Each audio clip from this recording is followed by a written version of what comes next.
I have some good news to share. Since recording this episode, Mary Carmel's Light is now officially a 501c3 organization.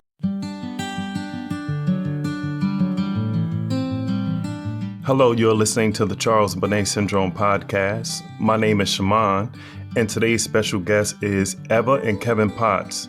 They're co-founders of Mary Carmel's Light. Mary Carmel's Light is a nonprofit organization based in North Carolina that's dedicated to supporting people affected by Charles Bonnet Syndrome. So how are you both doing today? Doing well, Shaimond. Thank you. Very well. Good to be here. That is great. That is great. I'm so glad to have you here talking about your important work and all the things that you're doing. And thank you, first of all. I know we're going to get into a lot that you're doing, but thank you for all of the things that you're doing for people with CBS and spreading awareness. And I know you're working tirelessly. Thank you. You're very welcome. So, Eva, I would like to start with you. Mary Carmel's Light it was actually inspired by your mother. So can you tell me a little bit about your mother? And then if you don't mind, maybe you can talk a little bit about her eye condition and how you came to know she had CBS, and before you knew she had CBS, what that was like for you. Wow. How much time do you have? I'm just kidding. So Mom was visually challenged her entire life from the time she was a child, and she wore glasses when she was a toddler. We think that Mom may have been dealing with Charles Bonnet a lot longer than she acknowledged, but that's another topic. Mom was losing her vision to glaucoma, and she went through a very painful process called angle closure, which is the process of the vision declining, and then there's no light perception. And it's a very painful process. It became very clear that she was experiencing something with this dramatic decline in vision. And most of our family members felt that she was dealing with dementia, which was not the case, because she could tell you everything she did during the day. When she went to bed at night, she could tell you for what she had for breakfast and lunch and who came to visit, who she spoke with on the phone. So somebody who has a history, a career, working with people that had dementia, Alzheimer's, etc. I knew my mom didn't have dementia. Unfortunately, there was a doctor who gave her a dementia diagnosis without evaluating her correctly, which was very, I wouldn't say detrimental for Mom, but it really impacted her self-confidence and her ability to control the Charles Bonnet Syndrome, because we didn't know what we were dealing with. Mom would tell us that she felt she was in a different place. She was seeing things that we couldn't see, experiencing things that we couldn't help her with. We didn't know about Charles Bonnet Syndrome. She felt like she was losing her mind. She thought she was crazy. And it took our Aunt Rosemary sitting there with her phone, Googling all of Mom's symptoms, just Google crazy, right? Just Google. And I was helping Mom get back in bed, and she said, Eva, I think I found something. And I said, lay it on me. And so she said, it's called Charles Bonnet Syndrome. And she was able to find some YouTube videos of people in the UK that had recorded their experiences, and the TED Talks with Oliver Sacks. And when Mom listened intently, and she had Rosemary play it a couple of times, and she said, that's what's happening to me. What they're talking about, that's what I'm experiencing. And we're like, great. Now what do we do? Because we couldn't find any information. Rosemary talked to Kevin and me, and we Googled, where can we find help? And we kept getting answers from the UK. We weren't finding anything locally, any resources. And I'll let Kevin piggyback, because he was taking Mom to her appointments with her ophthalmologist, and he mentioned it to the doctor. But I'll let him tell you about that encounter, because that was disappointing as well. So obviously the first thing, once Rosemary discovered that, and that wasn't just, let me be clear, that wasn't just in one sitting, of Googling. That was probably, Rosemary had probably sat in on what was going on with Mom 10 different times, doing the same thing, like trying to figure out what was going on, us discussing it, talking to other people, asking her doctors, you name it. So when we came across that, my first thing was to bring it up to her ophthalmologist, who just blew it off a little bit. She was like, we don't know much about that.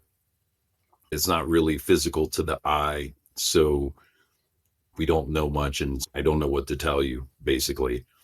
And I brought it up a couple times because we had a series of appointments that were pretty close. Once mom had the angular closure procedure, we were back there several times. She wanted to do a deeper procedure that mom's cardiologist would not allow because of the anesthesia. And so we were, in that cycle where when she had that angular closure, that was a bad couple days because part of that procedure is shining some sort of blue light into the eye. And for a couple days, mom had just incredible overload from her eyes. And she was like, I'm seeing stars and rainbows and flashing lights. And it looks like I'm maybe at a concert or something. I can't tell what's going on. And we were attributing it to the side because we were told she'd have side effects from the angular closure, but that experience was a good example of how we didn't know what we were dealing with because we already knew we had this hallucination type thing going on. And so was it all the side effect from the procedure or was it Charles Bonnet? And it morphed into Charles Bonnet over a 24, 36 hour period. And fortunately, after a few days, it just calmed down. But her ophthalmologist, her GP, even cardiologist, I was asking everybody, I was grilling everybody about it, and nobody knew anything. But one thing that was consistent with everybody, even mostly with her cardiologist, was that basically your mom is sound. Your mom is okay. Whatever is going on wouldn't be related to the heart per se. And I'm sorry that I don't have answers. He was basically like, I can tell you that your mom's okay. And he would tell her, you're not crazy, Mary. You're not. Because every doctor administers their own little testing especially on older people that come through. And mom was regularly dementia tested verbally and on site by her doctors quite regularly. That's why when her GP gave her that diagnosis, we were just shocked. And it turns out we understand why that happened, but it was very premature. And fortunately, we were able to deal with it. But doctors just were not any help at that point. I've identified this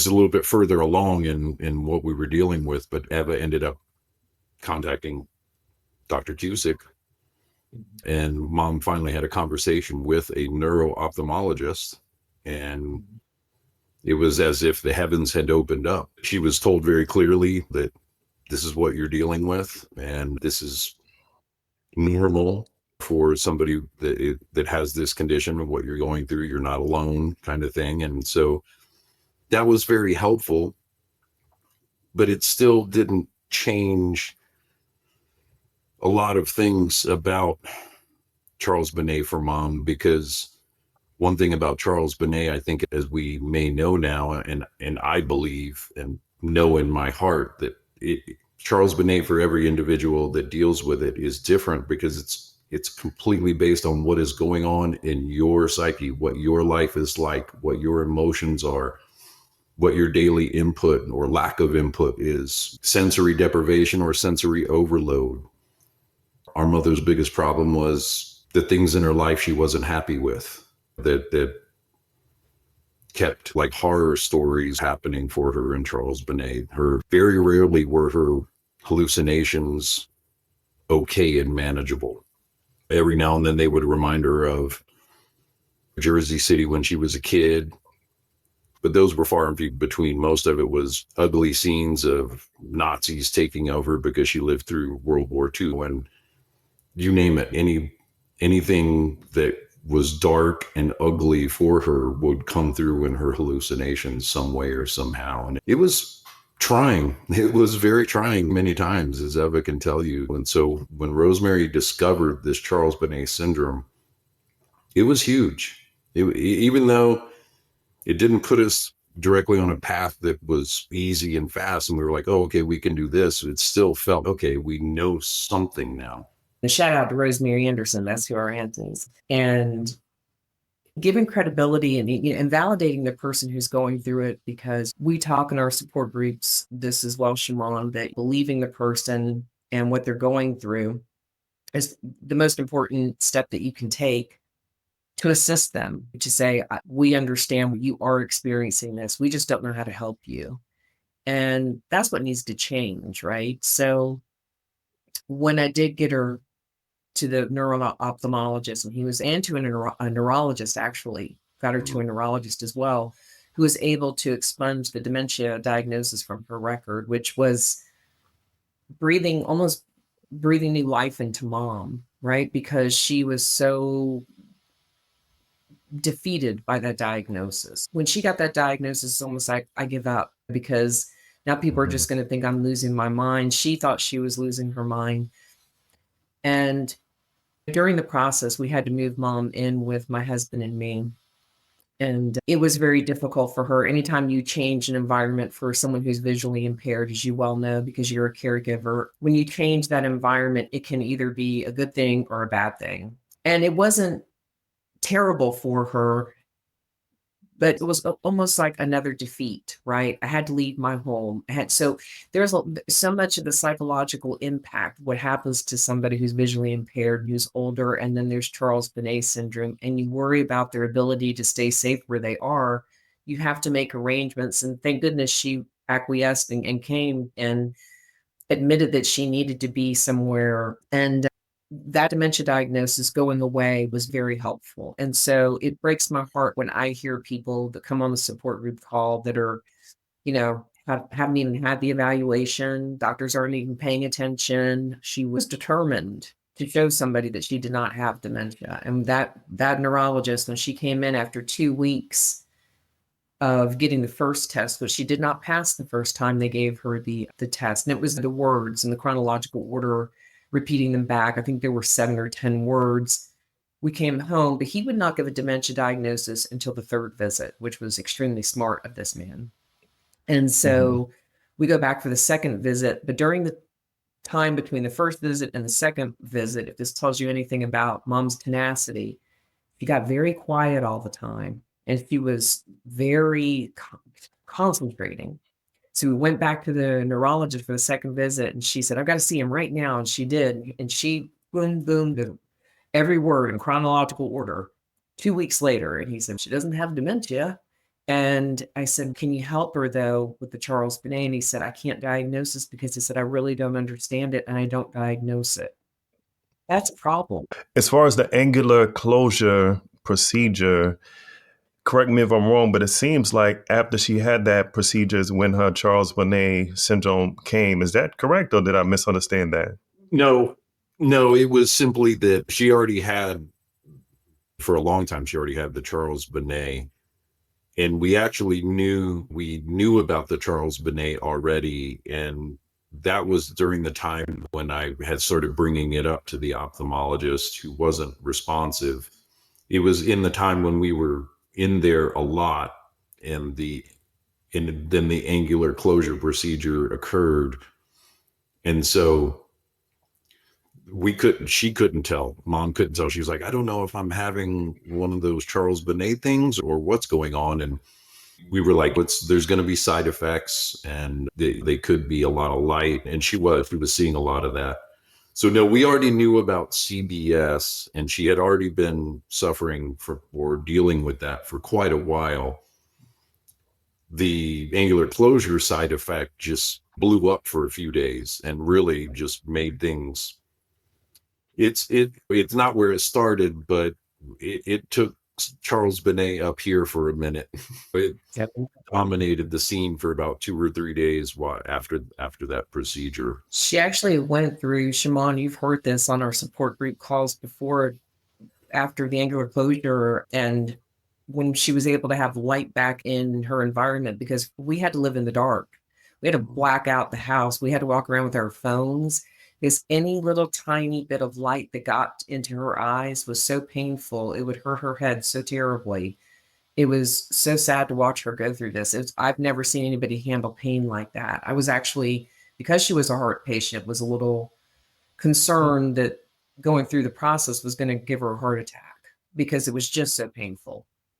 And after she went through that is when she was experiencing that part of Charles Bonnet where the person feels like they're in their home, but their environment's been rearranged. You've heard this before, or you recreated their home. She used to call it the type 1 house and the type 2 house. And you could walk her around and show her all of her things, but she was completely convinced that we had relocated her. Like we had the money to do that. But even if we did, we would never do that. But she was so convinced that she was not in her home.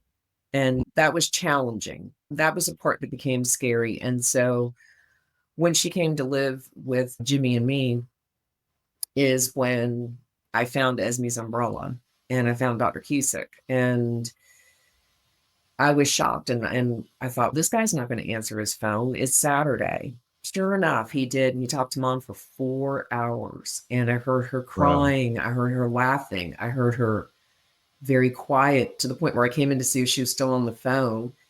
And when she got off the phone, she said, I'm going to go to sleep now because I'm not crazy. Oh, that is great. And she cried. There were tears of release. And it's painful to watch the person you love think that they're losing their ability to hang on cognitively.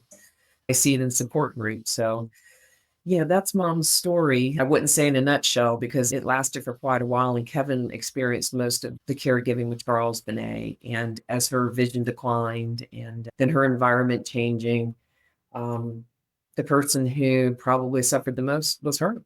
I mean, caregiver syndrome is a real thing. And I know we'll get into that because that's something that Mary Carmel's Light addresses as well. But we always talk about caregivers and how they need to take care of themselves because it's a tough thing to be a caregiver of someone who has this. But the motivation for Mom, she passed away in 2020, May 25th of 2020. And when I felt that I was strong enough to go back to work and was done grieving, not done grieving, but I walked out one day and I said to my husband, I said, hey, I think I want to start a nonprofit to help people living with Charles Bonnet Syndrome. He said, are you sure? And I said, yeah, because the journey wasn't over for me. Because all I could think about was nobody's doing anything to help these people. Nobody's, I mean, yeah, I got somebody in the UK, you got somebody in Australia, you got somebody in Canada, Lucia Ricardo, but nobody's doing anything in the United States. Why not? So I reached out to Judith Potts, no relation, of Esme's umbrella, and I said, what do you think about me trying to start something in the US? And she said, I think that would be fabulous. And I said, I don't even know where to start. And I didn't. I'd worked for nonprofits, but yeah, I never started one. And it is no easy task. And I asked my brothers, I said, would you like to come on board? Because I need some help. And Kevin agreed. And John's still thinking about it, but it's been cathartic for me. It's also helped me deal with losing Mom. And if that's a selfish reason, I hope it doesn't sound that way, but it has been empowering for me as a child, as someone who lived with this, to try and do something about it. And I think that maybe you understand that more than anybody, because as a caregiver, you're giving back to the Charles Bonnet Syndrome community by doing this podcast. And our mission, of course, is to not only empowering people living with Charles Bonnet Syndrome, but to educate the medical community, to educate and inform the public. And one day I'm hoping research will be attached to that. But we have to take baby steps. But that's our motivation. I just felt like even though Mom was not with us anymore, I felt like the fight had to continue, because I think that if she had continued to live, she would have kept on fighting. So I thought we could fight for her. And that's why we did it. I'm sure she's proud of you. I would think she is. If Mom were still alive and were able to, she'd be talking about it to people. She would definitely be like, I'll come talk to people about it. But I think what Eva addresses as the motivation, there's a twofold thing there. We want to provide something to those that were in the situation we were in, that don't know what is going on, that they know that or the subject themselves knows they're not crazy. Their loved ones know they're not crazy, or they're hurting themselves or they're hurting other people in the process. And then the other part is that, yes, we weren't done with Charles Bonnet when mom passed. We had just wrapped our heads around it and really started to understand it and work with mom about it. And Jimmy and Eva recorded mom talking about it and expressing herself. And she listened back to that, and it just opened her up even more to understanding it. So there's these two factors. There's continuing this thing that we found out about, and then there's putting to rest the dark side of mom's memory and making everything that we do now shine a light on what is going on, because that's why we called it Mary Carmel's Light, because for mom, it was a dark experience. It's just unfortunate the way it was. And I don't love when I hear people and their anecdotal experiences of seeing just patterns and kids and playful things. That is so fortunate for those people that don't have dark experiences, that aren't driven into this idea that, look, mom was, well before we knew Charles Bonnet, mom had to be dealing with this for many years, because the "I know I'm not crazy" phrase was common for mom to say. Wait, are you sure about that? I know I'm not crazy. And that just snowballed, and it just got, as she lost more vision, it got more intense, as it would. We just didn't know that. And so even if just we make a little dent in people understanding what they're dealing with and can play some role in the medical community, this being a billable code and making real progress, even these little tiny steps, to me, and I'll speak for myself specifically, are massive. I know that with what we've done with Mary Carmel's Light, we're barely a drop in the bucket. We're barely touching anything. But I know we've already made huge impacts on people. I know that we have. And that's incredibly motivating. I love that you're doing this while you're dealing with it. You know what I mean? It's only a few years, but it seems such a world away from what we were dealing with. Had we come across the Charles Bonnet Syndrome podcast or something like that, oh my gosh, it would have been huge. I would have been shoving it in doctors' faces and listen to this. No, you got, look what they're doing in the UK. Had we known that stuff then, oh my gosh. An incredible impact. You've had an incredible impact on the CBS community, Shaimond. And what I love about the timing of this is you doing that and being an ambassador to Mary Carmel's Light and watching all this growth happening. It has to start somewhere. We've planted the tree and the roots are growing. And I truly feel the next big step is getting that billing code, that designated billing code for Charles Bonnet Syndrome, because until we begin to normalize Charles Bonnet Syndrome, we're always going to have this challenge until it gets a designated billing code, because I truly believe in my heart, and having worked in the medical world, everything has a price, right? You go to a doctor, they have to do their 15 minutes and be able to bill, whether it's insurance, Medicare, Medicaid, or private pay. They need to be able to bill. You bring somebody in with Charles Bonnet, they can't find a code. They don't know who to bill. So you know what? Next best thing, dementia, severe bipolar disorder, schizophrenia, pick one. Which one do you want? And it's inappropriate. It's what Dr. Gary Cusick, our head cheese, calls a lazy diagnosis that most people with Charles Bonnet get. And seeking that differential diagnosis is so important. But I think truly in my gut, and after everything I've heard and everything that I've learned, the missing element is that code. And so the way we have to go about getting that is finding a doctor, MD, connected to the AMA that can fill out the application for the CPT editorial panel. And they review it and they decide whether or not Charles Bonnet Syndrome gets a designated billing code.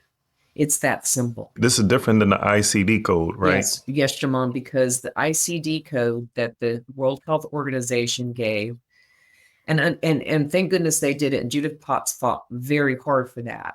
The disservice that they did for people in that explanation was stating that Charles Bonnet syndrome should go away within 18 to 24 months. All three of us sitting here that have witnessed people in the support group know that most people have been living with it for more than 2 years, some for 20.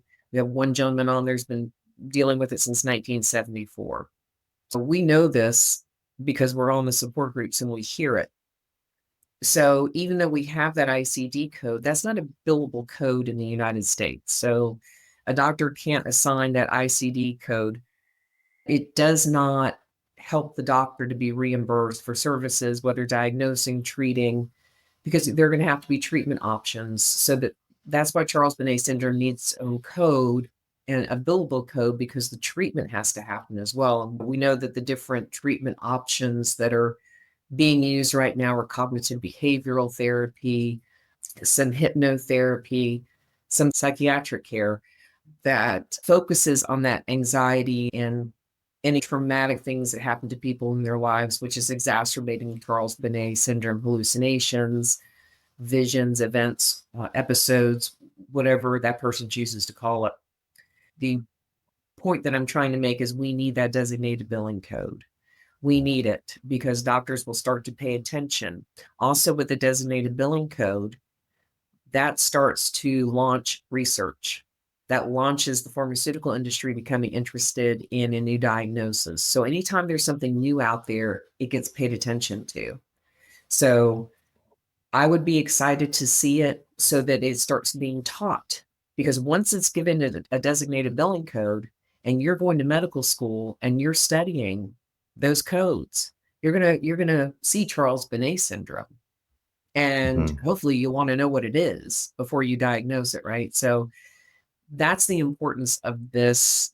And come on, we all know this diagnosis is almost 300 years old, right? And so shame on the world for not recognizing it sooner.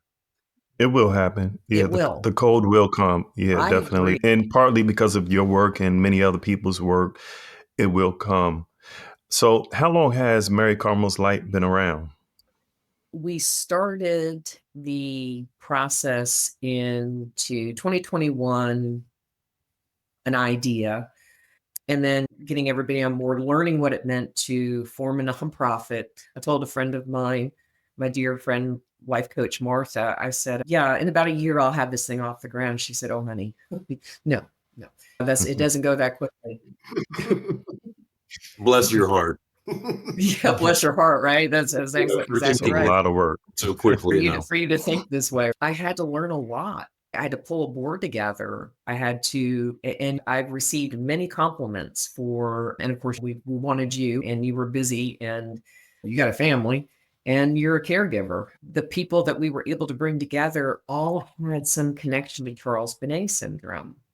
And that was, to me, the longer it took and the more effort that I put into who we brought together was so important. And so now they have the mission is the same. The vision is the same. Nobody's lost their passion for doing this. And yes, it's taken a minute. You both know that I had an extensive battle with cancer and came out on the other side. Thank you, God. And so it took a big punch. For a while there was not as much activity as we had liked, but we're back on track. And we've been rolling strong lately. Our 1023 application went in on December. It would have gone in on November 30th, but my computer blew up and it went in on December 1st. And so now we're just waiting for approval to become a 501c3. We are a charitable organization in North Carolina. It's destined to be, because that application took months to get right. Not so much the application itself, but all the attached documents that are required, right? All those to formulate, aggregate, compile, blah, blah, blah. And Eva and Jimmy busted butt to get that done. This computer did all of that work, got it all finished, complete, zipped up, everything checked. Jimmy had gone through it another time and double checked it. It was all good. Boom. As soon as it was done. Wow. It's destined Wow. to be. It's destined to It be. makes the story better. It really does. So did you lose everything or was it in a cloud? Or it sounds like you lost everything and had to start from scratch. No, actually, Jerry was like, we're gonna get a thumb drive. We're gonna download everything on a thumb drive just to be sure we don't lose anything. So he put the thumb drive in. As soon as he did, is when the computer crashed. I was able to go to our brilliant secretary of the nonprofit, Sherelle Quick, and she did her magic and saved everything. So That's great. yeah, it is meant, I think it is destined to be because we needed a computer quickly and Staples had a sale, went and got it. And it's been a process, but I truly believe that, and I hope I'm not overstepping a boundary on the podcast, that my higher power and the universe and my belief is that there are reasons that people do what they do. And I truly believe that this isn't just about recognition or anything. It's certainly not, because I would have given up by now. But I feel that a higher power pushes us to do this, and that every time I feel like I've hit a roadblock or that we've encountered something, that roadblock doesn't necessarily get lifted, but the direction that we're taken in, the path that is given to us, ends up for a reason. So when I was working on that 1023 and I was writing a section of it, I didn't really understand what the CPT editorial panel and how a billing code comes to fruition. And so I veered off and I got into it. But then I was able to make that part of the application. I was able to intelligently include it instead of not knowing what I was talking about. And then I thought, this is so much easier than I thought it was going to be to get this code if I can find somebody who's willing to do it. So if we're reaching a doctor out there, the number's on our website. We'd love for you to contact us. It's just going to take that. Pardon? We're talking to you, Yeah. doctor. Yeah. Yeah, we're talking to you. Can you talk about some things that you've done with Mary Carmel's Light? I know you've done a lot. I'm not trying to put you on the spot, but if you can just speak about some things that you have done so far. Sure. Wow. So we co-host the support group with Gary almost every week. Sometimes he has to take time off. Sometimes we do. We have a helpline. I've done an event in Monroe, North Carolina called URNF, which was hosted by Yolanda Baker, and was really strange because I sat at my table right next to somebody from the local Lions Club. I was not on purpose, and I got invited to speak because that connection at their Lions Club, and that's connected me to the North Carolina, the president of the Lions Club. So I'm going to be speaking hopefully with her soon, or the leader of the Lions Club in North Carolina in this area. And so that will lead to other speaking engagements. We have done Accessibility Pharmacy was on December 6th. We had a virtual room that people came to. If anybody is familiar with Accessibility Pharmacy, it is a great resource for people who have visual impairments. We had about 100, and it was attended by 9,000 people. And people kept coming in and out of our booth, but total, I think we had close to 150 participants at one time. And then people would come back in. But the thing was, they didn't know it was addressing Charles Bonnet. And so when they got in there and they realized it was Charles Bonnet being addressed, it was really eye-opening for so many people because there were healthcare professionals on there. One of the women from National Federation for the Blind wants us to connect to do a speaking engagement with them. We've been invited to a couple different podcasts, as you know. We've been invited to talk with support groups because of Accessibility Pharmacy. So that's going to be more in July in Chicago. We have done a mentoring program with a local university here, Wingate University. The students have in their digital marketing classes, they take on a nonprofit and help them decide what they should do with their digital marketing, how to grow the nonprofit. And it's difficult for, I think, young people to understand that this isn't just an old folks diagnosis. Charles Bonnet Syndrome, as we know, but I'm hoping the world is learning, can affect anyone at any age, at any time. It's indiscriminate. It doesn't care what gender you are, what ethnic background you come from, your sexual orientation. Charles Bonnet does not care. If you have eyes, if you have low vision, this can affect your life. And that's why it needs to be normalized. So I digress. A future event that's coming up, which is really important, is we're doing a wellness expo. This being hosted by Novant Health, was a huge medical provider in our area here. And that's on February 5th. We're going to be presenting there for the first time in person. We have a lot that's going to be coming up. We hope more speaking engagements, but it was a slow and steady roll. I had things scheduled, but when I was in the battle, it wasn't always convenient for me to be able to get to speaking engagements. That's a lot. Yeah, you're Well, doing a lot. there's going to be more. Connecting to the chamber, connecting to interagency. There are little things that I do that I just don't feel are that significant. I'm interagency council. We connect with Council on the Aging, who is also hosting this event that we're going to on February 5th.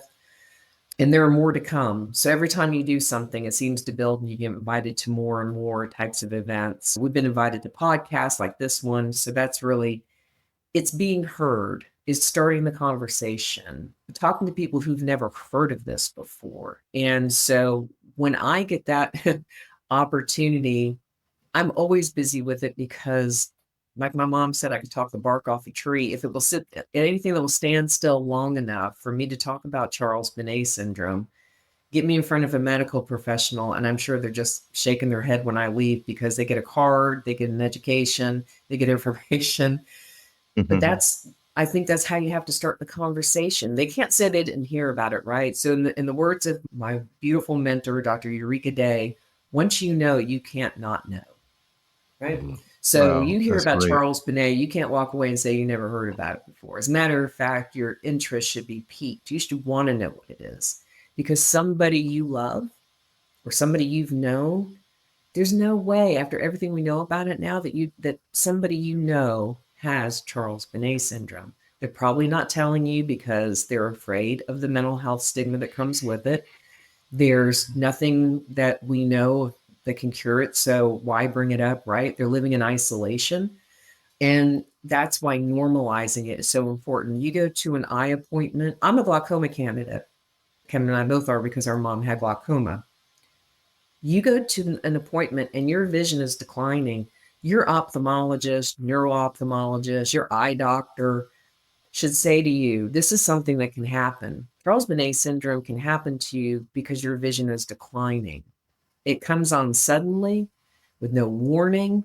And that's why people who get Charles Bonnet syndrome, I think they never come out of the fear factor because it does come on so suddenly. They don't know what's happening to them. So fear, confusion, and anxiety is a recipe for disaster right then and there and your caregiver has no idea, right? Your caregiver is, what has happened to the person I love? Are they mentally unstable? Did something happen? What did I miss in the last 10 minutes that all of a sudden, and that's how fast it can happen to people. As a cancer survivor, everybody knows what cancer is. I had time to prepare not only myself mentally, my family was able to prepare. The people that loved me knew what I was going through. They'd known people that had gone through it. Charles Bonnet syndrome, that's not happening yet, but it will. The more normalized this becomes and that mental health stigma gets taken away because people aren't crazy to have it, they feel that way because they start hallucinating. And it's the brain, as we all know here, it's the brain starving for visual input. So it's going to create something. And what we have learned and what we're learning in support group, it seems to dig into your memory bank. It seems to dig into for some people, the darkest corners of their lives, which is why their hallucinations can be so horrible, like our mothers, right? So there's a lot of work to be done, but we have to start somewhere. And to me, getting the conversation started, that's important. And you've done that, Shaimond. You've started the conversation. And I've seen people from Australia and Japan on that Charles Bonnet syndrome page where people are talking to each other. It's not our platform. I think it might be Scott Mirrodin's, but people are talking about your podcast from other countries. And that's incredible. I'm proud to say I know Shaimond Floyd. As a matter of fact, I'm getting a t-shirt. Thank you. Yeah, because what Eva's talking about is that we actually have T-shirts that are available for the podcast, and really the primary thing is to actually spread awareness about Charles Bonnet Syndrome. Because if you're in a grocery store and somebody says, "What's Charles Bonnet Syndrome?" Right. That's good because we want more awareness about it, and then it could spread awareness about the podcast also, which can hopefully help people.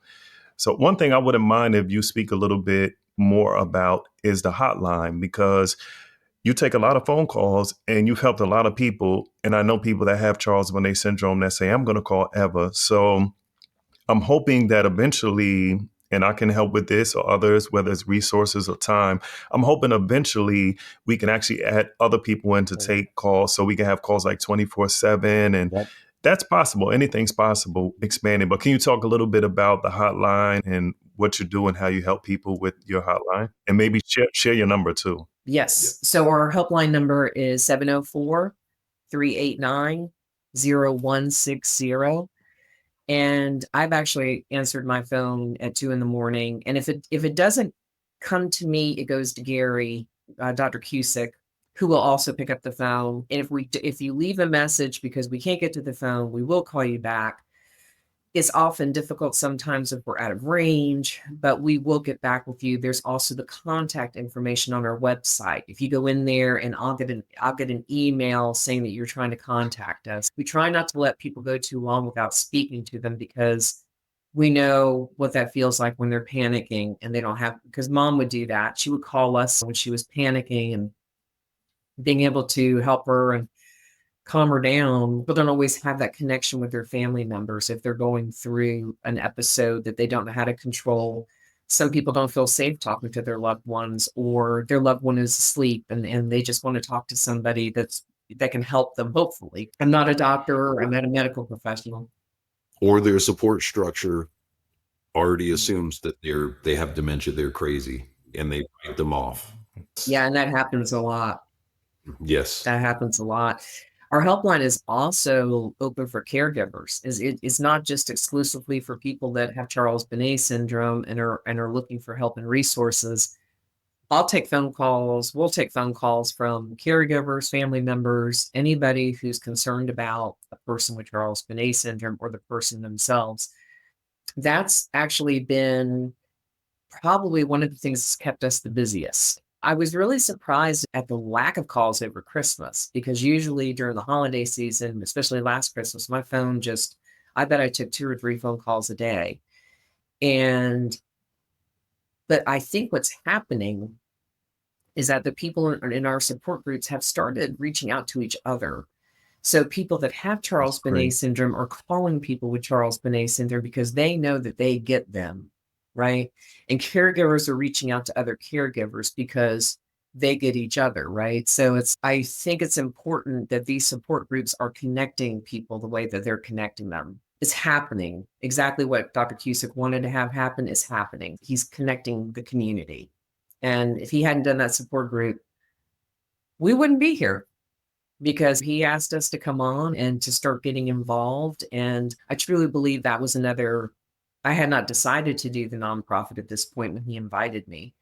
So sitting in on a few times and realizing that this was a real thing and that it wasn't going to go away just because mom left was a core reason for, I just couldn't look at all those people on the screen and not do anything.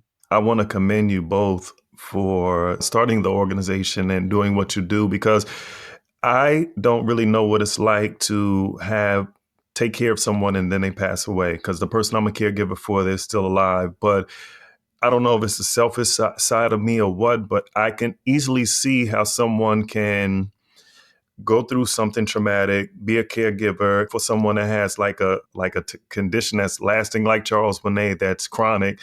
And then when they pass away and they say, okay, that's finished. They want to live their life and just move on.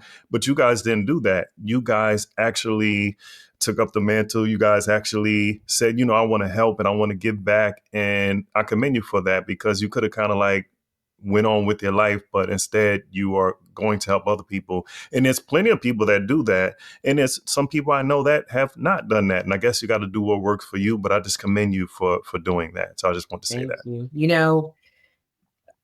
My husband kept checking in with me And I check in with Kevin as well, because it did. Let's just say that our caregiving experience altered our lives in ways we never knew would be possible.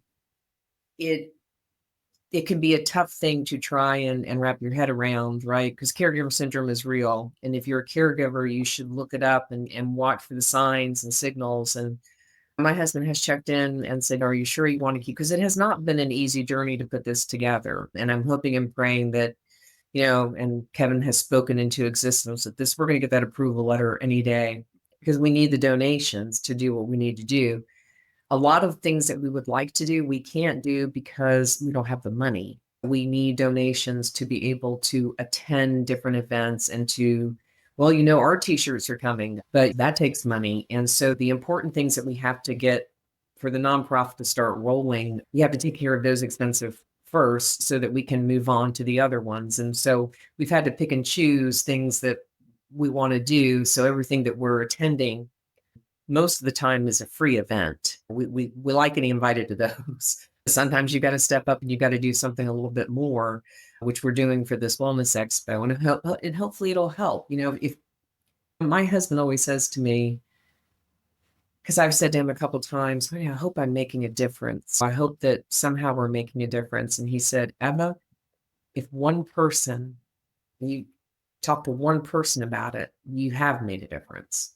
And so that keeps me strong. My support system is strong. Kevin is always encouraging me, and our family members encourage us that are part of this. And so it's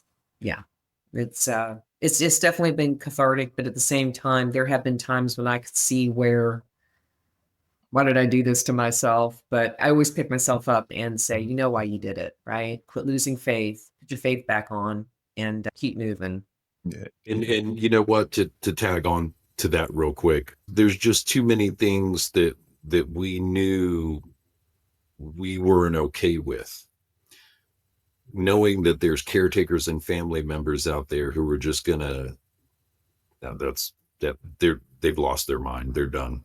Or even worse, we learn about people incarcerated with Charles Bonnet Syndrome. What happens there? Oh my gosh, there's a whole world of things going on that could be subsequent to Charles Bonnet Syndrome that people don't even realize what the cause is in the first place.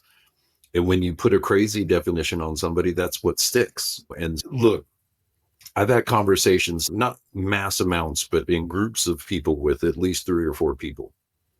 And I'll talk about Charles Bonnet Syndrome and Mary Carmel's Light and what I'm doing.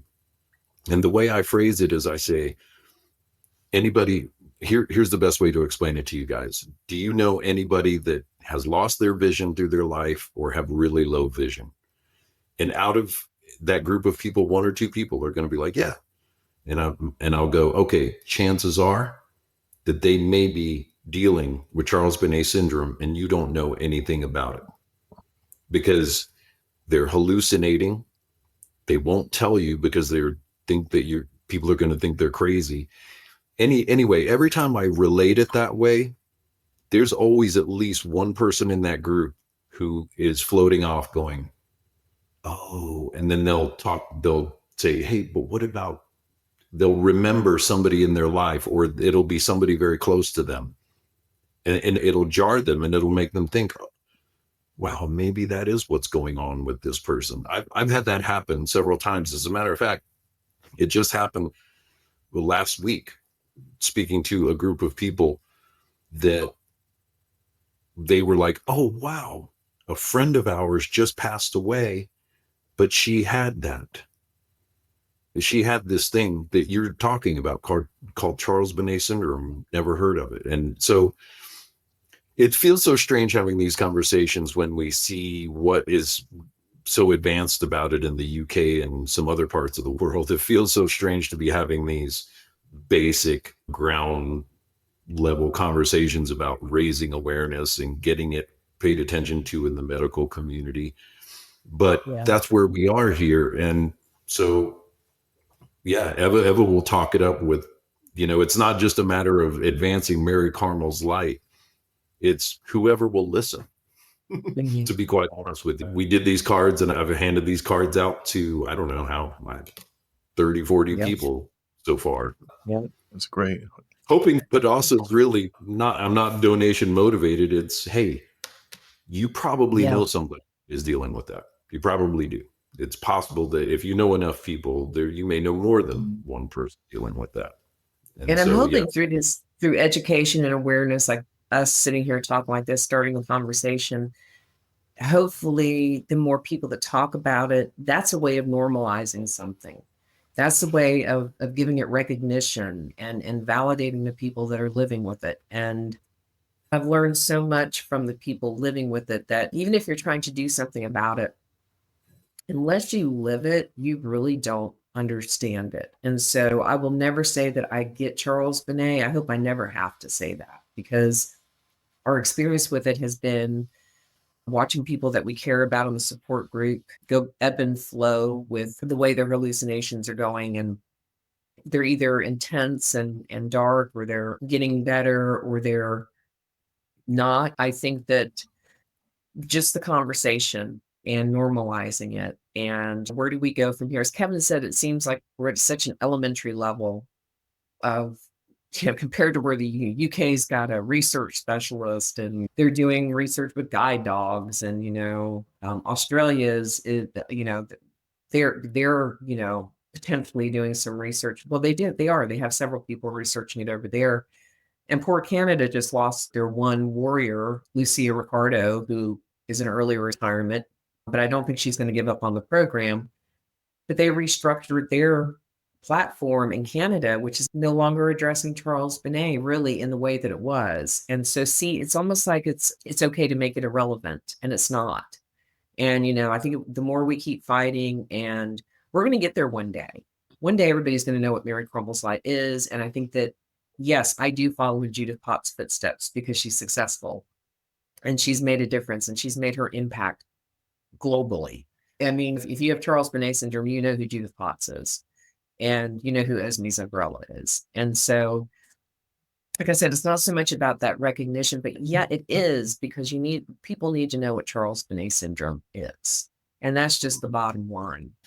And like Kevin said, the motivation to help people who are in the same shoes that we were standing in when we couldn't figure out what was wrong with our mom. That I have to agree, that is another very motivating factor in moving forward. it's like there was too much unfinished business, so to speak. Yeah. That's really what it felt like. You're either that type of person or not. I'm not sure, but we saw and we wanted to honor our mother, what she went through, by advancing this as she would have, if she were capable, would have championed. Yeah. So look, it's very easy to talk about it, but the hard parts that we're getting to are really simple steps, but they're going to be hard to take off. And once we're good to go, and we are actually the nonprofit, once our application and it's the news is coming soon, we're going to find out that we're good to go and we're moving forward. But then getting to some type of standardized testing, simple standardized testing, right? The process that ophthalmologists and neuro-ophthalmologists and just optometrists can share. If you are dealing with this, there is a good chance, you have a 1 in 2 chance of developing this thing called Charles Bonnet Syndrome. Here's a pamphlet in case you have any questions, right? Getting there seems like a mountain, but it's not that far away. And that will be massive. That will be such a massive win. Yes, the billing code, it will all have to go together, because I don't think we're going to get some doctors to distribute information while others we don't see. They may talk about it or educate a patient about it, but we need them to be able to actually treat it, diagnose it. There are very simple tests to figure out if somebody's got Charles Bonnet syndrome or if they're dealing with something else. And they don't take long, and they don't even have to be in person. We can make a lot of impact very soon as we are this nonprofit that we need to be to get a lot of these things done.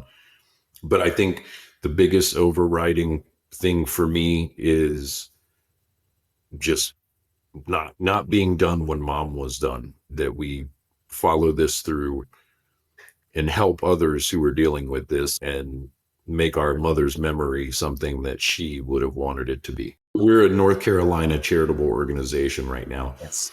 And so, as well as the door being open to a broader array of donations that they will be able to get a tax benefit from, there are things that we just can't do until we are that nonprofit. There are certain things that we can't engage in that we need to, Right. as Mary Carmel's Light, that are the meat and potatoes Yeah. for us. Grant applications, corporate donations, foundation donations. We're trying to secure a doctor he's in Minneapolis. The medical group that he works for won't allow him to join us until they've reviewed our 501c3 status completely, our application.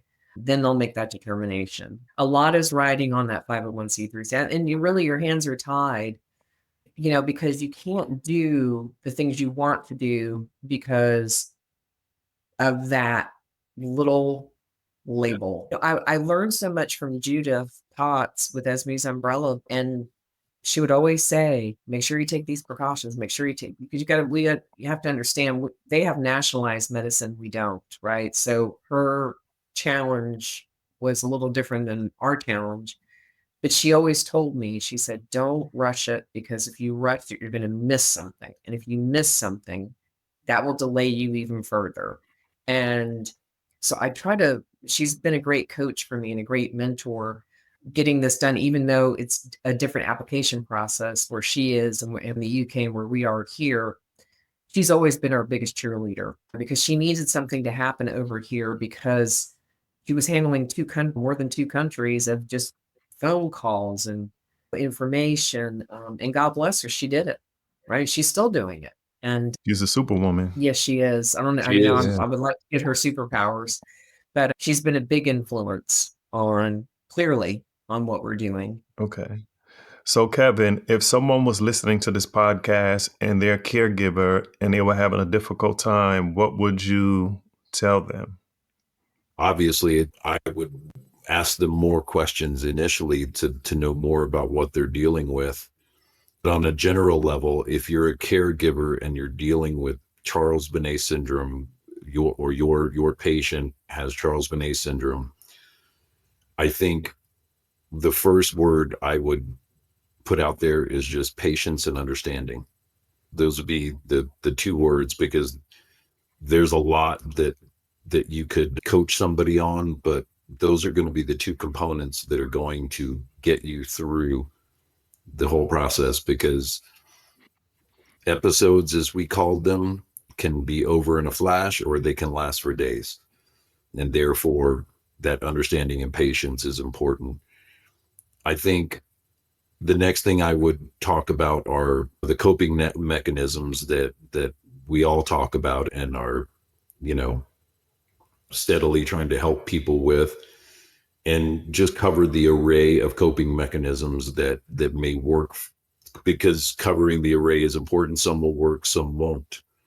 And then I would just, once I felt like a caregiver knew that they had to be patient, they had to be understanding, they have to keep away any negative individuals who are dismissive, or even worse, those individuals that may assume that there's dementia or any of those other things. You have to keep those people at a distance if you can. I know that's hard to do. But once sharing coping mechanisms and conveying that patience and understanding are the most important thing, then I would actually just let that caregiver tell me as many stories as they can and vent as much as they can to me on the phone, so that they can be as positive and supportive for that patient as possible. Because that, whether you're a paid caregiver or you're a family member doing it out of love, it doesn't matter what your condition is, it's going to be taxing, and it's going to take a toll on your psyche. If you're even a quarter of a person, meaning if you've got a fraction of a soul, you're going to feel for this person, and that will take its toll on you. And so, yeah, I would try to convey those things and then give them a platform to just kind of vent. as much as they felt like they needed to. And in some cases, they may need to be referred to more qualified help. And the other reality is, and this is a touchy one for me because this keeps me, to be honest with you, on edge when I am in support group, is I'm not a medical professional. I'm just somebody who went through this as a caregiver whose sister wanted to start this. So I'm on board and I'm all in as much as I can be. But when it comes to dealing with the other realities that people can be facing, even if they have Charles Bonnet Syndrome, if there are other problems going on and they actually do have some sort of mental condition or some sort of problem that requires more expertise and requires an actual test and review, that's territory that I don't necessarily feel comfortable in yet, because I don't know all those things. And the last thing I want to do is lead somebody astray when it comes to what they may be going through. But all that being said, yeah, patience, understanding, coping mechanisms, and listening. Those are would be my three pillars if somebody called and wanted help as a caregiver. And here's Thank you. one thing I'd like to add to that, if that's okay, is I would also, and I agree with everything Kevin just said, when I've been on the helpline and I'm taking phone calls, one of the last things I'll say is, what are you doing for you? What are you doing for your mental health? What are you doing for your health? Because even if it's as simple as to the coffee shop. I'm going to steal from Ken Ellis, episode number 3 on the Charles Bonnet Syndrome podcast. Brilliant interview from a caregiver who recognized that he had to take care of himself the first time he was a caregiver to his mother. So we forget about our own human condition because now who you are is so enmeshed in what's happening with the person that you're caring for. The other thing that we always forget about, and I often do too, and I need to keep bringing this up more often in support group, is we have to remember that it's okay for the person with Charles Bonnet and the person caring for them to go through a grieving process, because the loss of anything in your life is grief worthy, right? Some people deal with it more quickly. You have to give that person their space. Let's just, for example, of course, moms are our best example for us to speak about, had vision into her 80s, acceptable vision for her. If she could read her newspaper, it was acceptable. She did it with a magnifying glass this big, one word at a time. But hey, she could see it and she was okay with that. It was hard to watch her vision decline, but she was just so grateful to be able to read. She lost that ability because that was her joy. She loved knowledge. She loved to learn. She would read. She'd pick up pamphlets anywhere she went, even if they didn't pertain to anything in her life, because she wanted to read about it. She wanted to educate herself on every single thing. And so when that left, that ability, that was, it was grief for her. She was grieving the loss of her vision. And is changing in front of you. And they are. They're changing because they have Charles Bonnet Syndrome. This is life altering for the person that has it and for the people that take care of them. And that needs to be recognized and validated as well. And the other one short thing I want to say, and this is a really touchy subject, but it's important because not everyone is built to be a caregiver. Not everyone has that capacity to have that compassion or that empathy to care for another human. And it's okay if you don't feel that way. If you don't want to care, if you don't feel like being a care provider or don't feel like you have, not that you don't want to, but you just don't see the way you can do it, it's okay to recognize that. Just my advice to that person would be, make sure that your person is safe, that they're in a safe environment, and that they're getting the care that they need, no matter how you have to provide it for them. But if you're not equipped, then help them get into a situation where they can be successful in their journey with Charles Bonnet syndrome, in any caregiving situation, anything that anybody might be facing. But it's okay not to be the caregiver too, because you mentioned earlier, wow, it was all over. I'm just going to walk away because it's exhausting. And I bet you 10 to 1 that there are several people in our group that if that day should come for them, I can see never seeing them again because it's just been too much. It's just been exhausting. But that's why we're here, is to help you keep it together. And if you feel like you can't and you need to figure out another way to take care of your person, that is okay. It is not a put down. It is actually, I think people have to find that strength to say, I don't want to do it. But the one thing you have to remember to do if you decide not to do it is step back away from the people that are doing it, right? Don't try, here's what you need to do. Here's what you need to do. If you're not going to be completely involved, just make sure that the situation is safe. Not that you have to lose control or the ability to have a voice in the person that you love being taken care of, but let that process happen where that other person is able to start feeling the caregiving from the other source. That's a lot of caregiving information, but it's really important to mention because I've talked to a few people that have said, I don't think I can do this. Tell me why you don't think you can do it. If you feel completely incapable or just that you're not qualified, because it can get, depending on vision loss or the age of the person, you could be doing things you've never had to do before. And it's difficult to have to do that for both people, for the person who has it and the person who's giving care. So I think being honest with yourself about whether or not you can do it is important, really, because it is a commitment and it's okay if you can't. And I think we forget to say that to people. And not that I want to discourage people from caregiving, but if it's going to put that person in an unsafe situation, then you should think about it.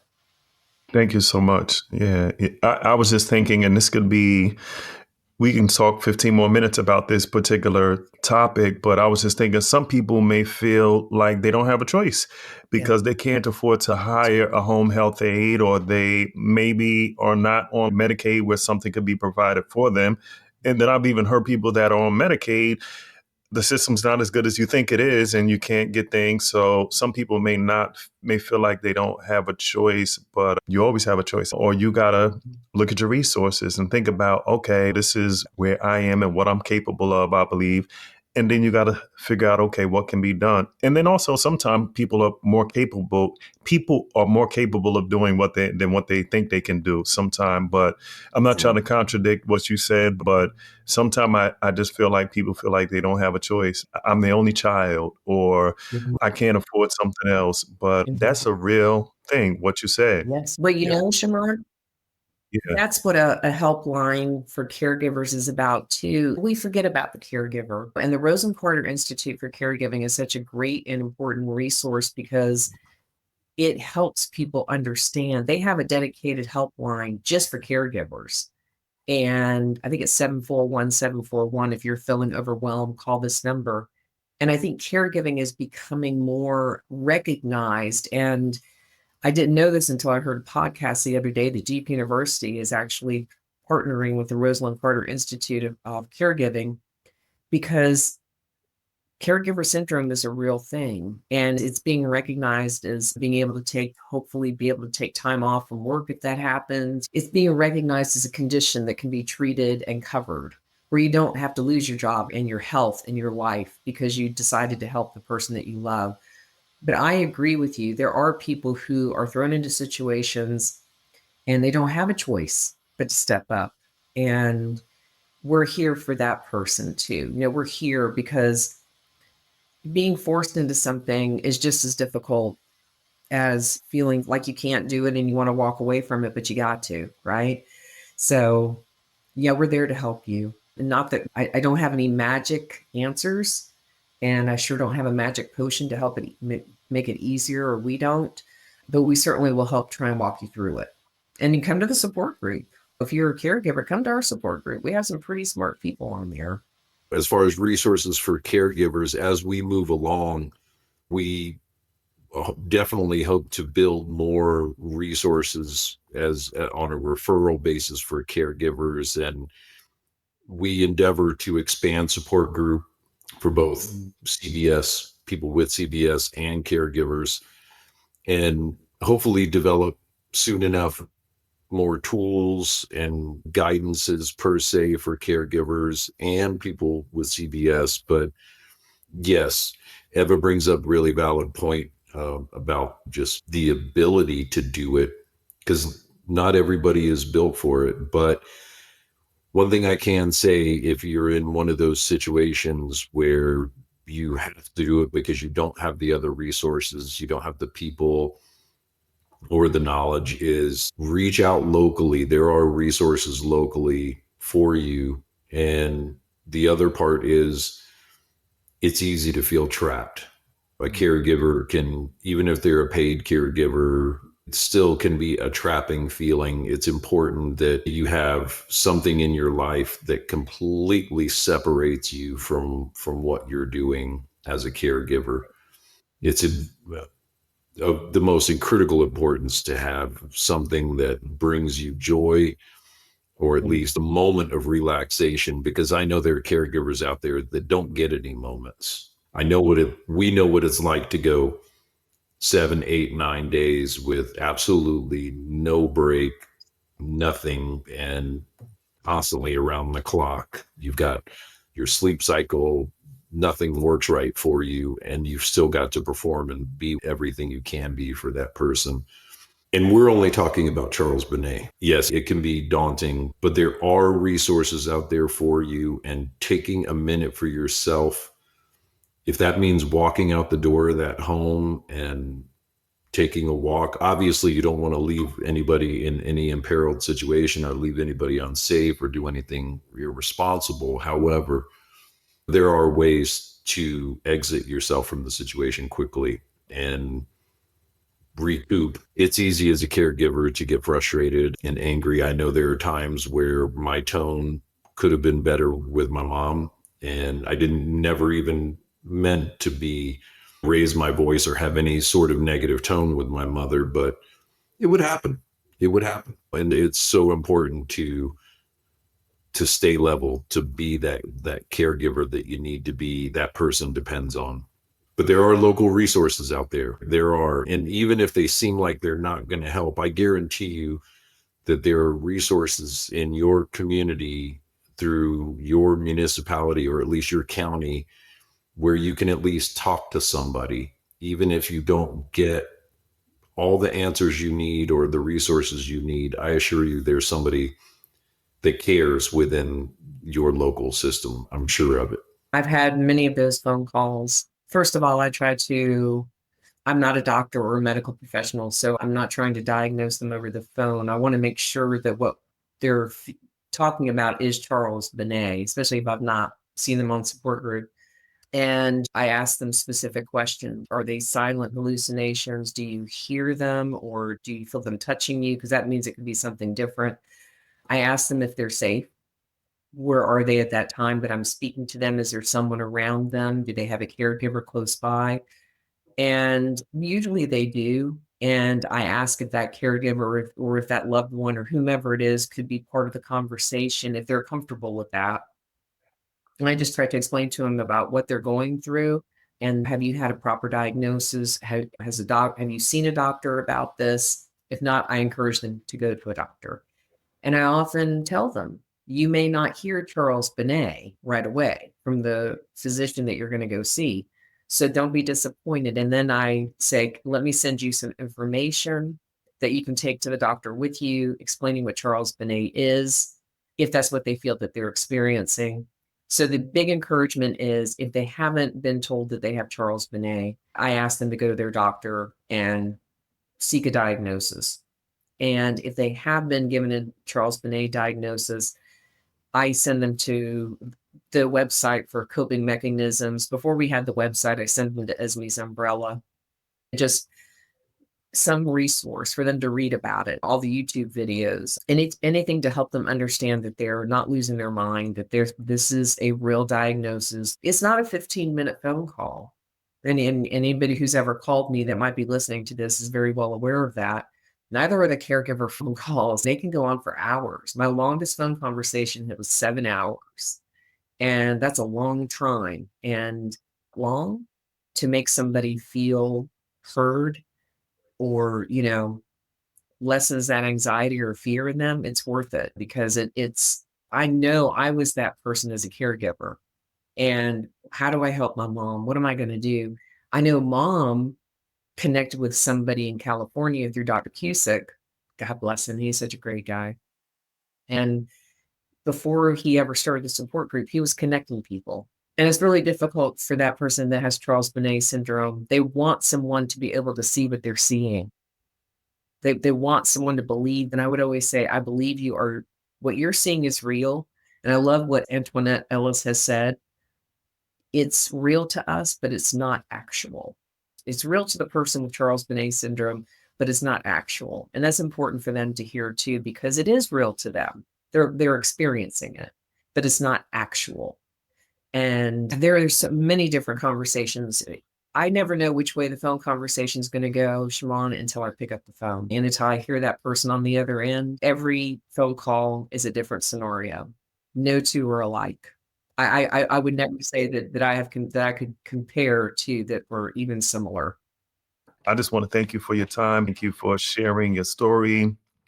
And now we have an organization in the United States that actually is all about helping people that have Charles Bonnet syndrome and spreading awareness and being a resource. So thanks for taking up that charge and doing all that you do. And thank you for all your support, Shaimond. Without you, this would not be happening as well. So you've been a big part of this. You don't give yourself enough credit.